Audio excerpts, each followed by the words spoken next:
दिल्ली की उस सुबह में सब कुछ सामान्य दिख रहा था। गली नंबर 3 में दूध वाले की साइकिल की घंटी बज रही थी, कहीं चूल्हों पर चाय चढ़ रही थी और लोग अपने रोजमर्रा के कामों की तैयारी कर रहे थे।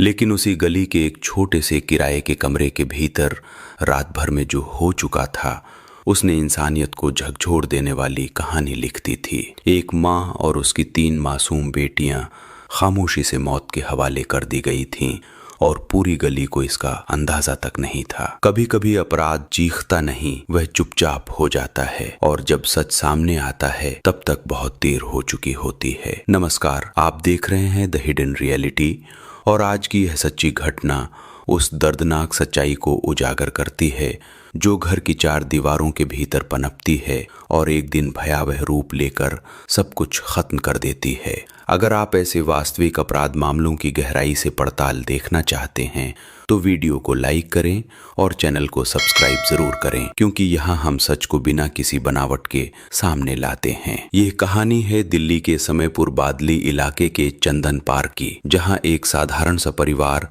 किराए के एक कमरे में जिंदगी गुजार रहा था। उस कमरे में 32 वर्षीय अनीता अपनी 3 छोटी बेटियों के साथ रहती थी। 5 साल की अनुष्का, 4 साल की मुस्कान और 3 साल की पल्लवी। तीनों की उम्र इतनी थी जब बच्चे दुनिया को खेल की तरह देखते हैं और हर दिन उनके लिए एक नया उत्सव होता है। पड़ोसियों के लिए वे बस गली में खेलने वाली हंसती खिलखिलाती बच्चियां थीं। किसी ने कल्पना भी नहीं की थी कि वही कमरा एक दिन खून और खामोशी से भर जाएगा। बुधवार की सुबह लगभग 7:30 बजे 10 साल का अंकित उस कमरे की ओर बढ़ रहा था। वह मुंचुन केवट का भतीजा था और अक्सर वहां आता जाता रहता था। दरवाजा बंद था, लेकिन भीतर से कोई हलचल नहीं थी। उसने दरवाजा धक्का देकर खोला और अगले ही पल उसकी दुनिया हमेशा के लिए बदल गई। कमरे के फर्श पर 4 शरीर पड़े थे, खून सूखने लगा था। उसकी चाची अनीता और तीनों छोटी बहनें निर्जीव पड़ी थीं, गर्दनें गहरी कट चुकी थीं। कमरे में कोई चीख नहीं थी, कोई हरकत नहीं थी, सिर्फ मौत की ठंडी स्थिरता थी। अंकित की आंखों ने जो देखा उसे समझने की उसकी उम्र नहीं थी, लेकिन डर ने उसके शरीर को जकड़ लिया। वह चीखते हुए बाहर भागा। गली में अचानक शोर उठ गया। लोग दौड़ते हुए कमरे तक पहुंचे। कुछ ही मिनटों में खबर पूरे चंदन पार्क में फैल गई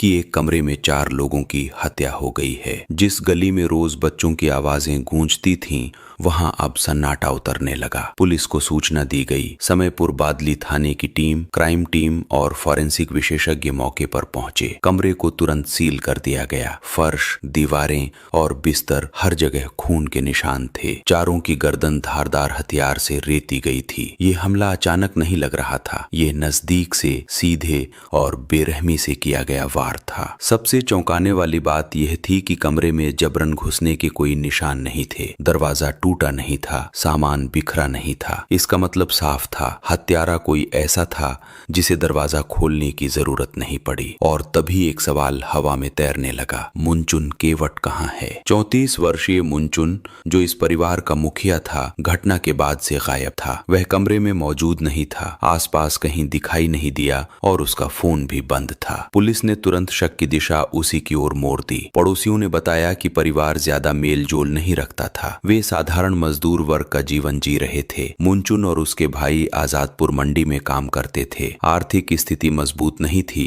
लेकिन परिवार चलता था। बच्चों को अक्सर गली में खेलते देखा जाता था। कभी कभी पति पत्नी के बीच कहासुनी की आवाजें जरूर सुनाई देती थीं, पर किसी ने इसे गंभीर नहीं माना। आखिर हर घर में झगड़े होते हैं, यही सोचकर लोग चुप रहते हैं। लेकिन उसी चुप्पी के भीतर शायद कुछ टूट रहा था। अनीता बिहार के गया जिले की रहने वाली थी और मुंचुन पटना का निवासी था। दिल्ली में उनका जीवन संघर्ष भरा जरूर था, मगर सामान्य दिखता था। किसी को अंदाजा नहीं था कि उसी छोटे से कमरे में एक ऐसी रात आने वाली है जिसमें पूरा परिवार खत्म हो जाएगा। पुलिस ने शवों को पोस्टमार्टम के लिए भेज दिया। प्रारंभिक जांच ने संकेत दिया कि हत्या रात में की गई थी, यानी पूरी गली सोती रही और उसी दौरान 4 जिंदगियां खत्म कर दी गईं। कोई चीख बाहर तक नहीं पहुंची, कोई दरवाजा नहीं टूटा, कोई पड़ोसी जागा नहीं। एक सवाल और गहरा हो गया। क्या यह अचानक हुआ अपराध था या पहले से तय की गई योजना? मुनचुन केवट का गायब होना अब इस पूरे मामले की सबसे बड़ी कड़ी बन चुकी। चंदन पार्क की गली नंबर 3 में पुलिस की पीली पट्टी हवा में हल्की हल्की हिल रही थी। दरवाजे पर लगी सील अब उस कमरे की आखिरी पहचान बन चुकी थी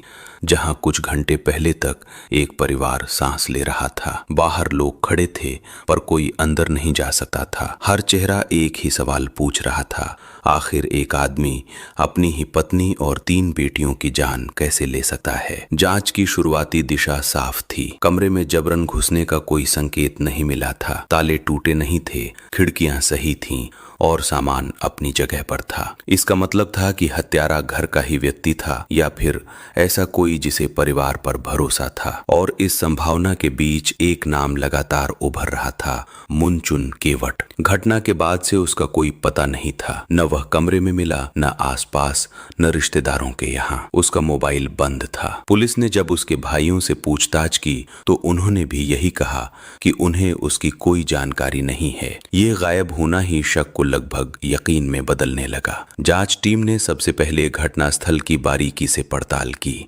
फॉरेंसिक विशेषज्ञों ने खून के धब्बों, फर्श के पैटर्न और शरीरों की स्थिति का अध्ययन किया। चारों शव एक ही कमरे में थे।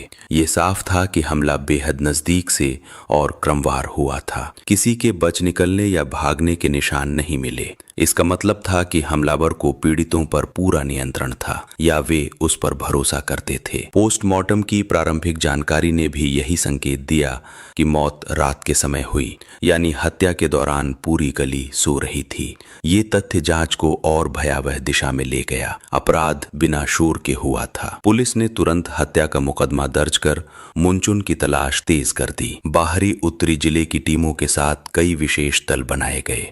उसके पुराने ठिकानों, रिश्तेदारों और जानकारों की सूची तैयार की गई। दिल्ली के साथ साथ उत्तर प्रदेश, हरियाणा और बिहार में भी संभावित जगहों पर सूचना भेजी गई। रेलवे स्टेशन, बस अड्डों और सीमा मार्गों पर उसकी तस्वीर पहुंचा दी गई। तकनीकी सर्विलांस भी शुरू हुआ। उसके मोबाइल नंबर, कॉल डिटेल और हाल की लोकेशन का विश्लेषण किया गया, लेकिन फोन बंद होने के कारण सीधा ट्रैक मिलना मुश्किल था। फिर भी पुलिस को भरोसा था कि वह ज्यादा दूर नहीं जा पाएगा। ऐसे मामलों में आरोपी अक्सर किसी परिचित जगह की ओर भागते हैं। उधर चंदन पार्क में माहौल लगातार भारी होता जा रहा था। अनीता और तीनों बच्चियों की खबर पूरे इलाके में फैल चुकी थी। लोग कमरे के बाहर खड़े होकर धीरे धीरे बात करते थे, मानो तेज आवाज उस खामोशी का अपमान कर देगी जो भीतर पसरी थी। पड़ोसियों के चेहरों पर डर और दुख साथ साथ था। कई लोग बार बार यही कहते थे कि उन्होंने कभी सोचा नहीं था कि उस कमरे में ऐसा कुछ हो सकता है। कुछ पड़ोसियों ने जांच में बताया कि पति पत्नी के बीच कभी कभी बहस की आवाजें सुनाई देती थीं, लेकिन ये भी सच था कि ऐसे झगड़े किसी एक घर तक सीमित नहीं होते। आसपास के लोग अक्सर इन्हें निजी मामला मानकर अनदेखा कर देते हैं। किसी ने नहीं जाना कि उन आवाजों के पीछे कितना तनाव जमा हो रहा था। इस बीच पुलिस को यह भी जानकारी मिली कि मुनचुन केवट आर्थिक रूप से बहुत मजबूत नहीं था। वह और उसके भाई आजादपुर मंडी में मजदूरी करते थे। परिवार छोटा था, खर्च सीमित था और जीवन संघर्षपूर्ण जरूर था, पर असामान्य नहीं दिखता था। यही सामान्यता अब सबसे बड़ा भ्रम साबित हो रही थी। जांच अधिकारियों के सामने सबसे अहम सवाल यही था, क्या यह गुस्से में किया गया अपराध था या पहले से सोचा समझा कदम? कमरे की स्थिति और हमले की प्रकृति देखकर ये संभावना मजबूत हो रही थी कि ये अचानक भड़का हिंसक झगड़ा नहीं था, बल्कि एक तय निर्णय का परिणाम था। मुनचुन की तलाश अब कई राज्यों में फैल चुकी थी। पुलिस टीमों को अलग अलग दिशाओं में भेजा गया। हर संभावित संपर्क से पूछताछ हो रही थी, लेकिन आरोपी का कोई स्पष्ट सुराग अभी तक सामने नहीं आया था। यह अनिश्चितता मामले को और सनसनीखेज बना रही थी। समय बीतने के साथ साथ एक बात और स्पष्ट होती जा रही थी, यह सिर्फ 4 हत्याओं का मामला नहीं था। ये उस विश्वास का टूटना था जिस पर परिवार टिके होते हैं। एक पिता पर भरोसा करने वाली 3 बच्चियां और एक पत्नी जो उसी छत के नीचे सुरक्षित मानती थी, उसी जगह मौत का सामना कर गईं। और अब पूरी जांच एक फरार आदमी पर केंद्रित थी जो शायद इस रहस्य की एकमात्र कुंजी था। लेकिन वह कहाँ था और कब तक छिप सकता था, ये सवाल अभी भी अधूरा था। समयपुर बादली हत्याकांड अब सिर्फ एक स्थानीय घटना नहीं रहा था। ये मामला दिल्ली पुलिस की प्राथमिकता बन चुका था। एक ही परिवार के 4 लोगों की हत्या और मुख्य आरोपी का फरार होना, दोनों ने जांच को बेहद संवेदनशील बना दिया था। हर बीतता घंटा पुलिस पर दबाव बढ़ा रहा था, क्योंकि आरोपी जितनी देर बाहर रहता उतनी ही संभावना थी कि वह पहचान छुपाने या कहीं दूर निकल जाने में सफल हो सकता था। मुनचुन केवट की तलाश अब एक संगठित अभियान का रूप ले चुकी थी। अलग अलग टीमें उसके संभावित संपर्कों, रिश्तेदारों और पुराने परिचितों तक पहुंच रही थीं। फोन रिकॉर्ड, लोकेशन, इतिहास और वित्तीय गतिविधियों की जानकारी खंगाली जा रही थी। हालांकि उसका मोबाइल बंद था, फिर भी तकनीकी जांच ये पता लगाने की कोशिश कर रही थी कि आखिरी सक्रिय संकेत कहां मिला था। जांच के दौरान एक अहम तथ्य सामने आया। घटना के बाद मुनचुन सीधे अपने परिचित इलाकों की ओर नहीं गया था। उसने किसी भी ऐसे व्यक्ति से संपर्क नहीं किया था जिससे उसकी लोकेशन तुरंत पकड़ में आ सके। ये व्यवहार जांचकर्ताओं को संकेत दे रहा था कि वह गिरफ्तारी से बचने की कोशिश कर रहा है और संभवतः किसी ऐसे स्थान पर गया है जहां उसकी पहचान कम हो। इसी बीच पुलिस को कुछ स्थानीय सूचनाएं मिलीं कि वह दिल्ली से बाहर निकल चुका हो सकता है। ये संभावना पहले से थी, क्योंकि हत्या के बाद उसका अचानक गायब होना और फोन बंद होना इस ओर इशारा कर रहा था। जांच टीमों ने राज्य सीमाओं पर नजर और कड़ी कर दी। रेलवे और बस मार्गों की जानकारी खंगाली जाने लगी। मुनचुन के पारिवारिक संबंध बिहार से जुड़े थे, इसलिए शुरुआती अनुमान यही था कि वह वहां की ओर गया होगा। लेकिन लगातार जांच के बावजूद वहां से कोई ठोस सुराग नहीं मिला। ये दिशा धीरे धीरे कमजोर पड़ने लगी। पुलिस को अब यह समझ आ रहा था कि आरोपी ने पारंपरिक भागने का रास्ता नहीं चुना। फिर तकनीकी और मानवीय सूचनाओं के संयोजन से एक नई दिशा सामने आई, राजस्थान। ये सूचना अचानक नहीं आई थी। अलग अलग स्रोतों से मिली छोटी छोटी जानकारियों को जोड़कर जांच टीम ने अनुमान लगाया कि आरोपी पश्चिम दिशा में गया हो सकता है। इस संभावना को गंभीरता से लिया गया, क्योंकि कई मामलों में आरोपी ऐसे राज्यों में छिपते हैं जहां उनका कोई सीधा सामाजिक दायरा न हो। जैसे ही ये संकेत मजबूत हुआ, एक विशेष टीम को राजस्थान भेजा गया। लक्ष्य स्पष्ट था, संभावित ठिकानों की चुपचाप निगरानी और स्थानीय स्तर पर जानकारी जुटाना। टीम ने वहां पहुंचकर संदिग्ध स्थानों और संपर्कों पर नजर रखनी शुरू की। किशनगढ़ का नाम पहली बार इसी चरण में सामने आया। स्थानीय जानकारी से संकेत मिला कि एक व्यक्ति जिसकी पहचान संदिग्ध लग रही थी वहां छिप कर रह रहा है। वह ज्यादा बाहर नहीं निकलता था और अपनी गतिविधियां सीमित रखता था। पुलिस को शक हुआ कि ये वही व्यक्ति हो सकता है जिसकी तलाश दिल्ली से की जा रही थी। इसके बाद कार्रवाई बेहद सावधानी से की गई। टीम ने पहले उसकी पहचान की पुष्टि की कोशिश की। फोटो मिलान और स्थानीय इनपुट से धीरे धीरे ये स्पष्ट हो गया कि वह व्यक्ति वास्तव में मुनचुन केवट ही है। पुष्टि मिलते ही गिरफ्तारी की योजना बनाई गई। पुलिस टीम ने मौके पर पहुंचकर उसे घेर लिया। आरोपी के पास भागने का कोई अवसर नहीं था। उसे हिरासत में ले लिया गया। इस तरह कई दिनों से फरार चल रहा मुख्य संदिग्ध आखिरकार राजस्थान के किशनगढ़ से गिरफ्तार कर लिया गया। गिरफ्तारी के साथ ही जांच का सबसे अहम चरण शुरू होना था, पूछताछ। दिल्ली पुलिस के लिए यह गिरफ्तारी सिर्फ आरोपी पकड़ने भर की सफलता नहीं थी, ये उस रहस्य की कुंजी थी जिसने पूरे देश को झकझोर दिया था। एक पिता ने अपनी पत्नी और 3 छोटी बेटियों की हत्या क्यों की, ये सवाल अब सीधे उसी से पूछा जाना था। मुनचुन को हिरासत में लेकर दिल्ली लाया गया। रास्ते भर वह पुलिस की निगरानी में रहा। मीडिया में गिरफ्तारी की खबर फैल चुकी थी। चंदन पार्क की गली में भी ये सूचना पहुंच गई कि आरोपी पकड़ा गया है। लोगों में एक अजीब मिश्रित प्रतिक्रिया थी, राहत भी और भय भी। राहत इसलिए कि हत्यारा अब बाहर नहीं था और भय इसलिए कि सच अब सामने आने वाला था। क्योंकि अक्सर अपराध का सबसे डरावना हिस्सा हत्या नहीं बल्कि उसका कारण होता है, और अब जांच उस मोड़ पर पहुंच चुकी थी जहां से कहानी का सबसे स्याह अध्याय खुलने वाला था। राजस्थान के किशनगढ़ से गिरफ्तारी के बाद जब मुनचुन केवट को दिल्ली लाया गया, तब तक यह मामला एक भयावह पारिवारिक हत्याकांड के रूप में स्थापित हो चुका था। मीडिया में खबर फैल चुकी थी, पुलिस जांच तेज थी और चंदन पार्क की गली नंबर 3 में रहने वाले लोग अब उस व्यक्ति का चेहरा जान चुके थे जिस पर अपनी ही पत्नी और 3 मासूम बेटियों की हत्या का आरोप था।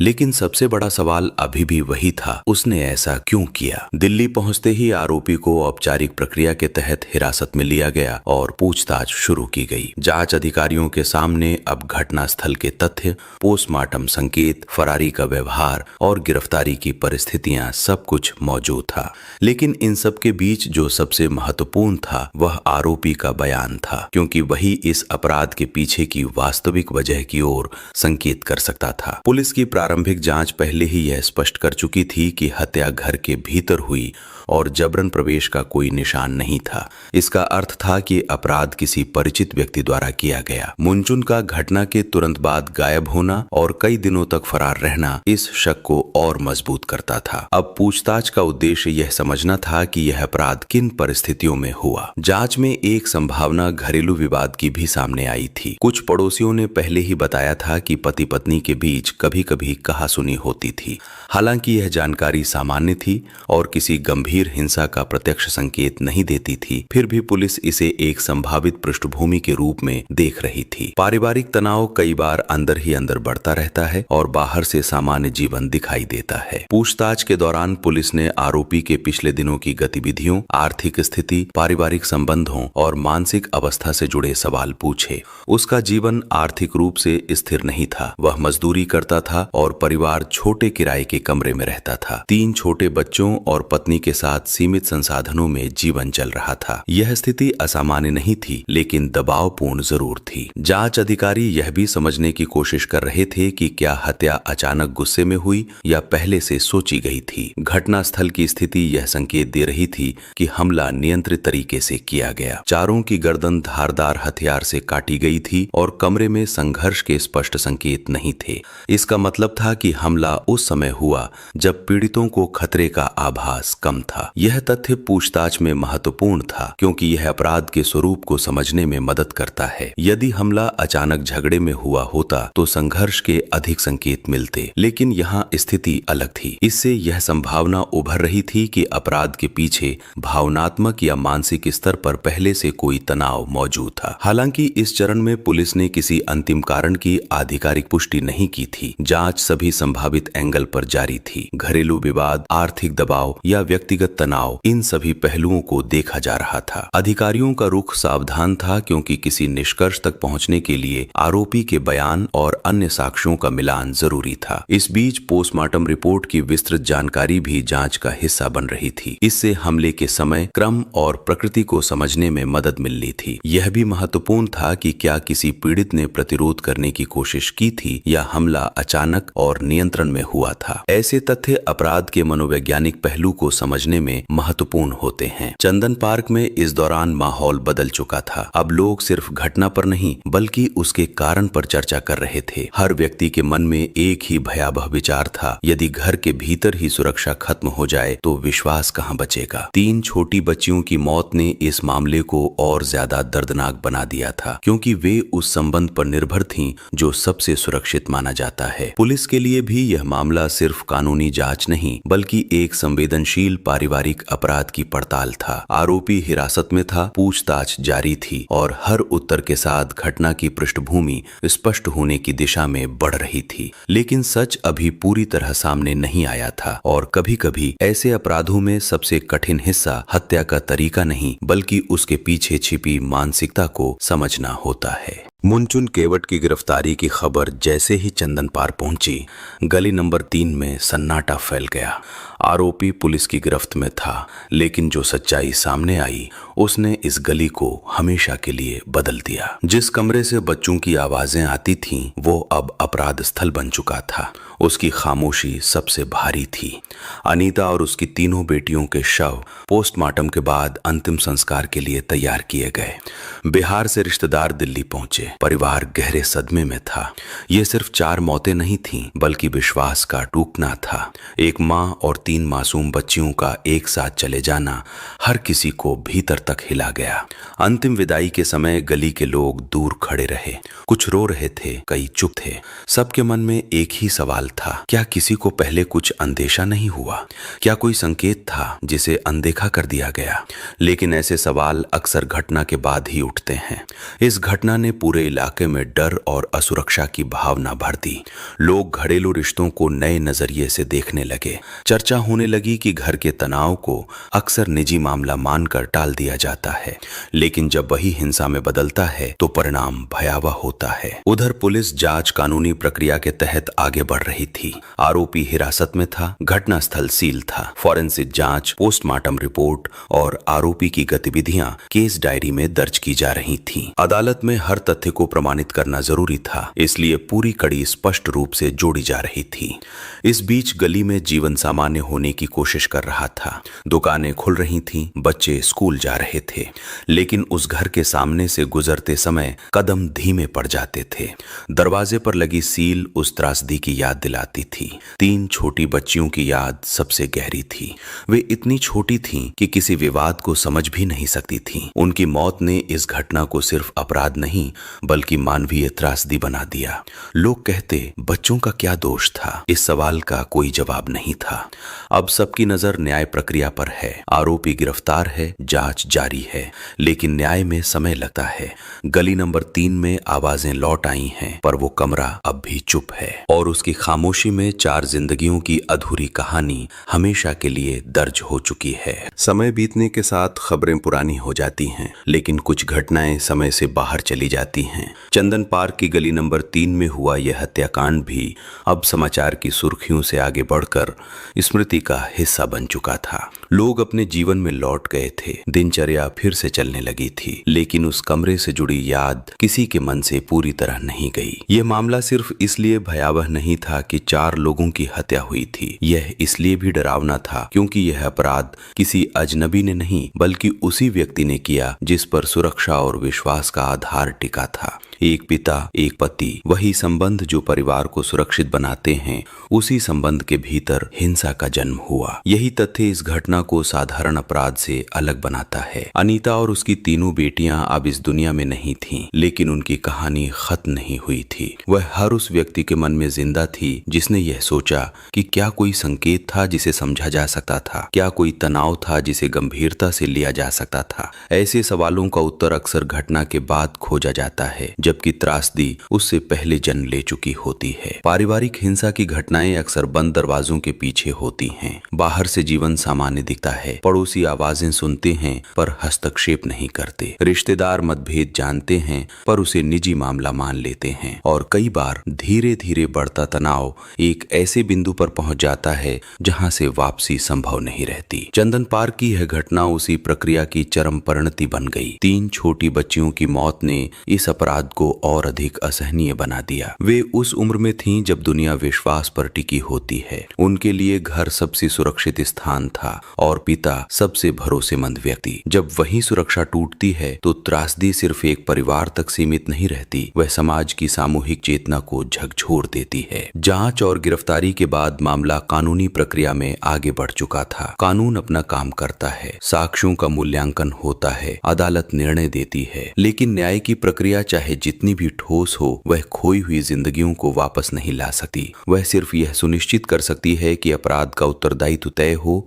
और समाज को यह संदेश मिले कि हिंसा का परिणाम दंड है। चंदन पार्क के लोगों के लिए यह घटना एक स्थायी स्मृति बन गई। उन्होंने देखा कि सामान्य दिखने वाला जीवन भी भीतर से टूट सकता है। उन्होंने समझा कि घरेलू तनाव हमेशा मामूली नहीं होता, और उन्होंने महसूस किया कि हिंसा जब घर के भीतर जन्म लेती है तो उसका असर 4 दीवारों से बहुत दूर तक जाता है। आज भी उस गली से गुजरने वाले कुछ लोग उस कमरे की ओर देखते हैं। दरवाजा अब खुल चुका है, सील हट चुकी है, लेकिन जगह की पहचान बदल गई है। वहां कभी रहने वाला परिवार अब इतिहास है और उनकी कहानी चेतावनी बन चुकी है। यह याद दिलाने वाली चेतावनी कि परिवार का अर्थ सिर्फ साथ रहना नहीं, बल्कि सुरक्षित रहना भी है। 4 जिंदगियां, एक माँ और 3 बेटियां एक ही रात में खत्म हो गईं, बिना शोर, बिना चेतावनी, बिना बचाव के के अवसर के और पूरी गली सुबह तक सोती रही। यही तथ्य इस घटना को और अधिक दर्दनाक बना देता है, क्योंकि त्रासदी हमेशा अचानक नहीं होती, वह कई बार धीरे धीरे बनती है और फिर एक क्षण में सब कुछ समाप्त कर देती है। यह कहानी सिर्फ एक अपराध की नहीं, बल्कि उस भरोसे की है जो टूट गया, उस बचपन की है जो जी नहीं सका, और उस सन्नाटे की है जो आज भी उस जगह की हवा में मौजूद है। अगर आप ऐसी सच्ची घटनाओं की गहराई को समझना चाहते हैं जो समाज को आईना दिखाती हैं, तो वीडियो को लाइक करें और चैनल को सब्सक्राइब जरूर करें। यहाँ हम बिना सनसनी, बिना कल्पना, सिर्फ तथ्यों और संवेदनाओं के साथ वास्तविक अपराध कथाएं प्रस्तुत करते हैं, क्योंकि कुछ कहानियां सुनना जरूरी होता है ताकि वे दोहराई न जाएं।